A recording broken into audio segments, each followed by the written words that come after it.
హనుమకొండ జిల్లా కమలాపూర్లో ఎమ్మెల్యే పాడి కౌశిక్ రెడ్డి దిష్టిబొమ్మను దగ్ధం చేశారు యువజన కాంగ్రెస్ పార్టీ నాయకులు. శాసనసభలో దళిత ఎమ్మెల్యేల పట్ల కౌశిక్ రెడ్డి వ్యవహరించిన తీరును నిరసించారు.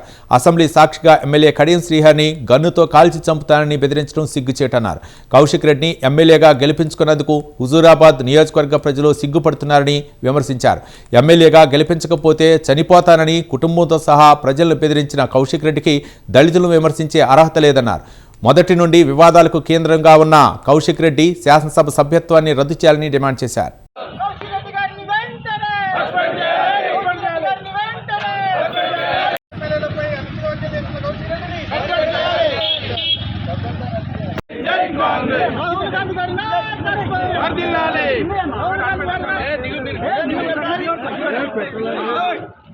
Kaushik Reddy down down Kaushik Reddy down down Kaushik Reddy down down Kaushik Reddy down down